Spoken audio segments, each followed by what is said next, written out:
Timmy Joe Reviews Anything. Reviewing computer parts on YouTube. Woo! Gotta be pumped on that, right, Will? Computer parts! Woo! Oh, yeah. Woo! What's up, guys? It's a Timmy Joe here. Update video / first episode of Ask Timmy Joe. Y'all over there, look at this. Massive tables of GPUs. This isn't actually all of them at all. There's probably another 10 if I was to whatever. I just filled the table, you know? You gotta fill the table. But we're here to ask some questions, to answer some questions, to talk about futures of the channel, talk about my video cards, and that's where we're going to start. So, we have Nvidia, and we have AMD or ATI, depending on the era. And it's going to be just a grand old time. You know, some videos successful, already done with some of these. I just did the 8800 Ultras. I actually forgot to show in that video. The same guy hooked me up with an 8800 GT. Would have made sense to maybe show this, you know, in the video, or maybe we'll do, you know, these side by side, 9600 versus 9800, you know, GT might be cool. Or, you know, there's some awesome stuff like this to get to. Titan. A buddy of mine works at like, you know, one of those tech companies you have no idea what they do. And they have like farms and farms of crazy GPUs that do security stuff. And this was in a box, never used. I have the box. He passed it along to me to do some testing and stuff on. I just been doing a lot of GPUs lately. I thought I'd you know, wait to do that, but it's coming up soon. And then some awesome pickups. I just went and traded some video cards on the old Kijiji. This is a 1030. I traded a 750 Ti for this 1030. Just because I already did the review on the 750 Ti, and I always wanted to check out, like, this is probably the weirdest, tiniest little graphics card, you know, much closer to something like this, you know, than a modern graphics card, but still pumps out, you know, fairly decent numbers, a 1030, so interested to look at that. And then I also got an RX 560, which is pretty cool. And it's not one of those cut down compute unit ones, but it doesn't have an external power connector, which leads me to believe it's not going to overclock quite as far. But at least I'm excited to put that into a little build. And you know, let me know if you know the stuff you see on the table. I'm not going to go through every single one of them. I mean, I've reviewed some of them, like you know, this 3670. I'd like to get to this eventually. You know, 6870. You know, this is Terascale or whatever. Like, this is before the GCN architecture, and it only has 1 gig of VRAM. I've played around with it, and I was going to do a video, and I kind of just after a few benchmarks lost interest, and maybe I should pick it back up because that 1 gigabyte of VRAM was such a limitation. Here's a little bit bigger of a brother, an R9 270. Which would be a pretty nice video. I think this might be a little bit faster than like a 750 Ti. You know, it has its own power connector. Still a semi-relevant card, and it has 2 gigs of VRAM. The RX 560, interestingly enough, has 4 gigs of VRAM. So yeah, if you have any questions or you want to see a specific card, let me know in the comments below. I also wanted to just kind of update that, you know, get some ideas, you know, in the comments below on some video stuff, because I kind of just bounce between a system build, a CPU review, a GPU review, and then maybe some, you know, random whatever. And I've been trying to keep ads off the channel. Once I hit 40,000, I get this like influx of, you know, people wanting to do ads on the channel, and a lot of companies I just don't want to pimp their products, like cloud storage, or I actually should have took this one up, but like cdkeys.com. I'd like to hear from you guys. Would you be totally offended if there were, you know, an advertisement or two here and there? I personally, I don't like the scale that some of these channels get to where there's like 30 seconds of ads before and after, or you're, you know, in every video talking about Tunnel Bear. I mean, I feel like you can diversify your revenue streams and avoid that as long as you don't want to go super big. But you know, there is something to sustaining your channel by getting some sponsorships, and I don't want to completely shun it. I've said that in the past. So here's some hardware, some fun stuff. I think these like little mid-range cards will do well in some videos coming up. The Titan, I think that'll get lots of views, but I bet it won't. But here we go. We're gonna answer some questions. I'm completely unprepared for this. In fact, I pretty much just asked on YouTube like a half hour ago, and we're just gonna see what kind of memes we can come up with here. So here, I want to maybe just quickly talk about where I'm coming from with you know, my knowledge of hardware. Basically, since a 386, I've had a very big interest into computers. We got a 386 when I was a kid, and I like learned the DOS book inside and out. It didn't have Windows on it. I put Windows on it eventually, 3.1, and we bought a modem at a trade show, and I put the modem in, and it was like a 12,000 baud modem, which was like slow, you know, 56 K was like, you know, out, I think, around then, or 36 was at least. So, you know, I was the one that, like, 9 years old, putting that in our computer and figuring out the drivers, and I had an uncle that would help, and an uncle that had the internet, like, way before I did. But I was always, like, really interested at school. I would, you know, go in the library and mess with the computers and download pictures of Stone Cold Steve Austin and print them out on a bubble jet printer, and everyone thought that was, like, crazy that you could do that stuff. And then, you know, moving along, you know, I just always built my own computers. One time I switched the innards of my mom's brand new computer, a 600 megahertz Celeron, with that of my AMD K6 450, because it had like double the RAM and it had a better hard drive. I switched the internals completely out, and she never found out. So I basically gave myself a brand new computer when she bought one, so that and she just never found out. I told her that her computer had a virus on it, and then I spent the day switching everything out, and she just never found out. And I thought, you know, that's the ultimate nerd, to spoof your mom into getting the shittier computer. So I did actually go to college for computers too. I got a computer systems technology diploma, which is like a 2-year program in networking that I really never did anything with.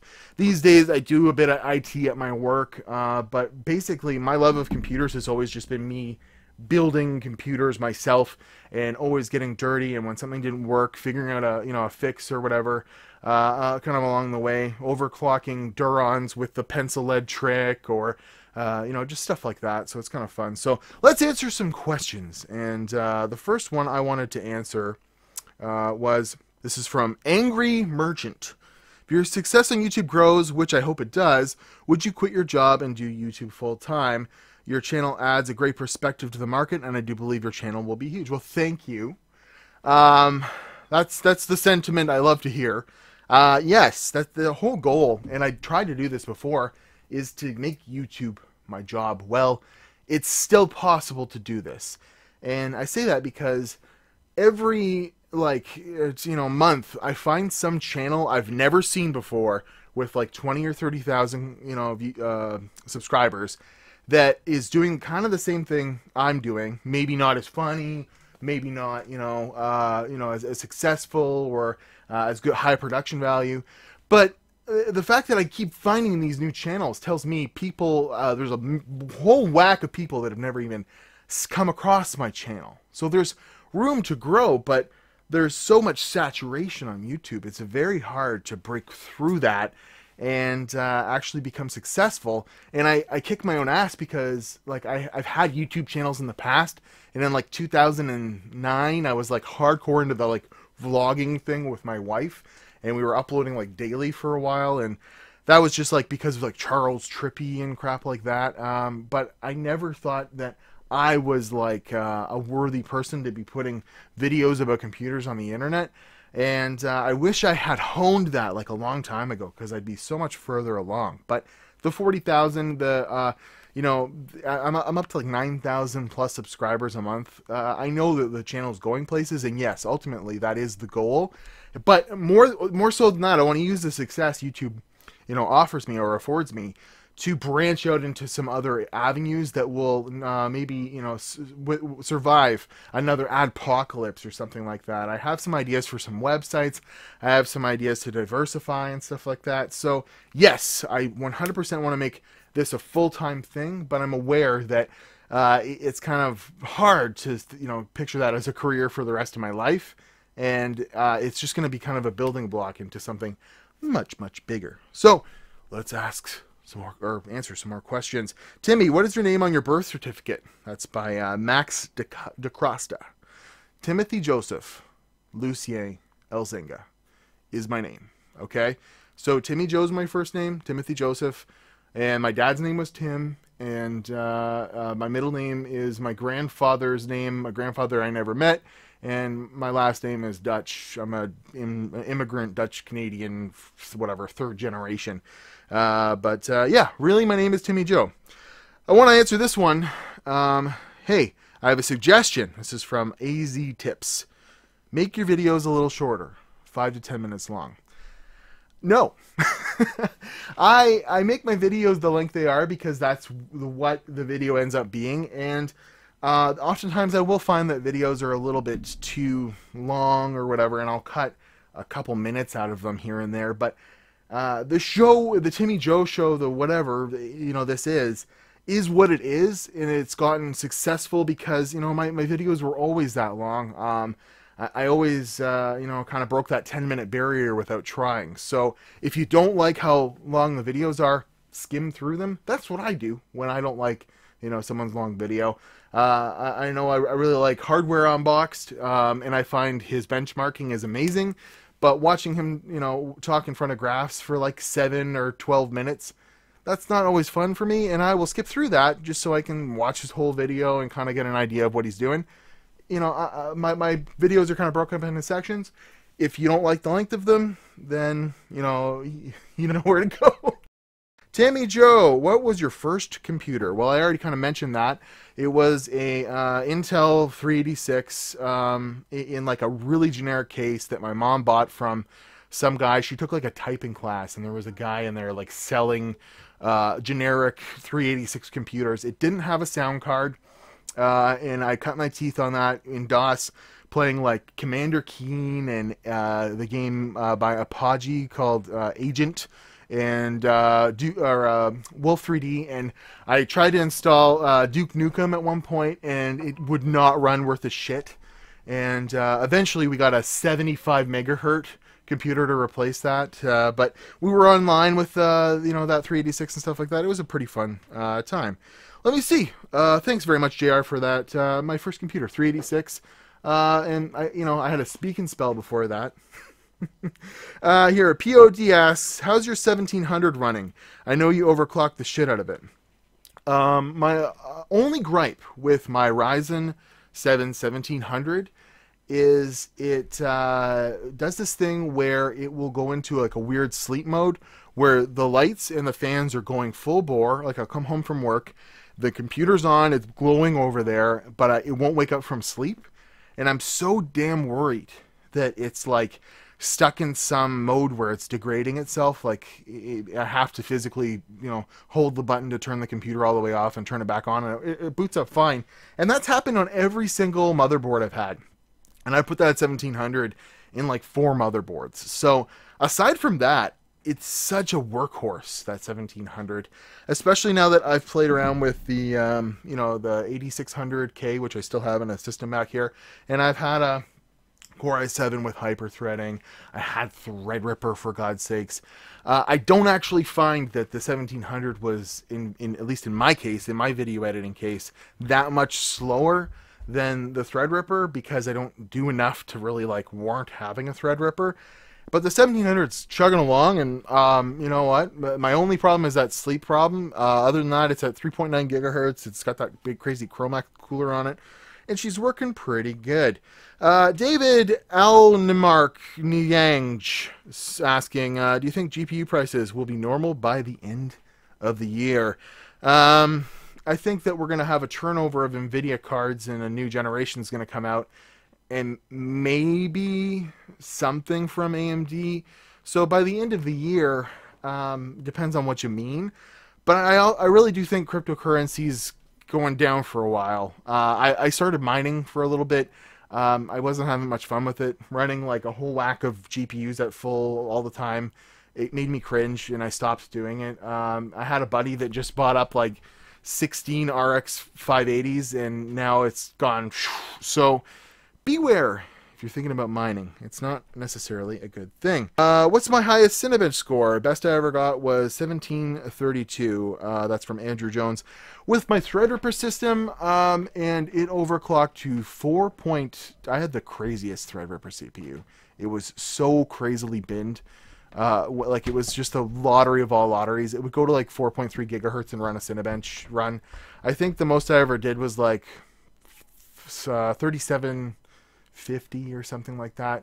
I'll put it on the screen. I don't remember, but it was up there, and it was like right before the 7980XE came out or whatever, the 18 core Intel part. And I like was so flabbergasted at how good that was, and then we turn around and that thing blows past 4,000, you know, at a very mild overclock. So there you go. Let me see here. Ned Flanders, what's a typical process for making videos? Like, how do your video effects work in your life? Your pal, Ned Flanders. My process for making a video is I will do some prep. Like take a system apart or build a system up, take some B-roll. I have so many cameras at this point. I've got like 4 different cameras. I like to do several different angles, and I always kind of just have the cameras rolling, and then you know, I will cut together. Lately I've been just cutting together like that part to see how it looks, and then kind of going from there. If I have benchmarks to run, I will finish the system or whatever as quickly as possible, and then start on the benchmarks, because those typically take a couple of days, or you know, at least a really long night session of just like playing the same video games over and over again. It gets kind of repetitive, but then I will cut that together, typically in a completely separate timeline, and you know, find some awesome music that I've either used before, and you know, maybe it was like 6 months ago, or I'll go find some new music. I use the Epidemic Sound, which is a music library, like royalty-free music that I get through my multi-channel network on YouTube. And once I run, you know, find a good song, I'll do a little thing. I try and find some interesting gameplay to show while showing, you know, the FPS directly from the game. That's one thing that really bugs me, is when other YouTubers just kind of put graphs up and don't actually prove to you that they ran the benchmarks by game capturing. I use an Elgato, and I capture outside of the system like 99% of the time. So that way my numbers are true what you're getting in real life. There's no shadow play or OBS running on that computer. And then I have this really cool trick I use for 4K and 1440p, where I will run OBS on the computer that's running the benchmarks and mirror the screen to the 1080p display that's secondary. So you have your 4K screen running with the game benchmarks. It's being mirrored through OBS, which does take a little bit of processing power, but not very much, to a 1080p monitor, which I then capture from there. And sometimes that provides some weird like skipping and stuff like that. It's not exactly accurate to what you're watching, but the numbers are accurate, and I think it's a cool trick. If you want to see a video on how I do that, that would be one way to do it. That way I don't have to buy a 4K capture card to do 4K and 1440p benchmarks. One day I'll get there, but those are very expensive. I'm lucky I even have an Elgato. But once I've got, a couple different parts, it might take a day if it's a quick video, or it might take whatever. I fire it into, get this, Power Director. Cyberlink Power Director is what I used to video edit. That is my secret. Most people use Adobe Premiere, or they're weirdos that use Macs. I use Cyberlink Power Director because when I started YouTube, wanted to buy the video editing software I was using. That way there was no, pirating. And to subscribe to Adobe Creative Cloud to get Premiere, it's very expensive. It's like $80 a month minimum. Where I, with one shot, bought Power Director and all these extensions and all these things, and I'd used Power Director before, and it is so lightweight, quick, and fast, especially on my Ryzen computer, that I've stuck with it because it does everything I need. And when I try and switch to Premiere, it usually frustrates me because I can't get the video done as quick because I haven't used it as much, and I haven't used it very recently. So every time I've tried to switch back to Premiere, I wind up loading up Power Director and finishing the video before I'd ever even get like one scene done in Premiere because I'm still not used to it. But if I had the time, if this was my job, I would like to switch back to Premiere just because it sounds so chintzy that I'm using Power Director. But where did your intro coming from? This will be one of the last ones. See All I'm Out says, where did your intro come from? It sounds like a radio talk show or something. I listened to the Jason Ellis show on SiriusXM's Faction Talk or whatever. He's an ex-skateboarder that has a serious show that I've been listening to for like 10 years now, and I will call in there. I've done show ideas. They've aired bits I've done some videos for them, like movie reviews, and they do them, and then I combine them with the movie and I put it on the internet. And I was talking to them one day about YouTube because they're so noob about it, and they said that stuff, and I thought it was great for the intro. But I do want to say, if you have some stuff you want to say in my intro, like I just did in a video recently. Timmy Joe makes the best reviews on YouTube. If you want to say like Timmy Joe on, here's Timmy Joe on YouTube, I'll switch the intro up as I get those suggestions in, and you can put them at me@timmyjoe.com. So this video is getting long on the tooth. Send me some suggestions. So I'm gonna watch Timmy Joe on Instagram, Twitter. I'm gonna end the video here. If you have any questions, I will answer in the next episode. Questions in the comments below. If you have video suggestions too for things you want to see, I'd love to field those. Do you like the format of doing lots of older video card reviews and some CPUs and stuff, some builds? Or do you want to see some diversified content like cameras, or I could build a computer into another Xbox. Yeah, that's right. I did it again. See if lightning strikes twice. But yeah, there'll be a build in the Xbox or some console coming up soon. But there should be some fun stuff. I'll try and get my hands on Zen 2 on the new Nvidia GPUs. Stuff's going to be launching soon. But if you guys can keep doing what you're doing, the 40,000 subscribers is just the beginning. And I can't believe, we're 40% of my goal of hitting 100,000 by the end of the year. And it's only March. So we could probably hit 100,000 a lot quicker. I'm just going to say that. So I'll see you guys in another video. Ask questions below, video suggestions below. I have a Patreon if you want to help. Every little dollar helps buy, more stuff like this to look into. If you have, stuff you want to send me at timmyjoe.com, you can always email me there if you want to say hi. Or you have a question, or if you want to donate some hardware to the channel. But I'm going to go. I'm cooking supper for the family. The kids getting restless. And, this is just a fun little Sunday video that we'll try and do, at least once a month. And thanks very much for stopping by. And it's just, I have a really hard time ending videos, so I'm just going to walk out. Well, video cards. Bye. Love you.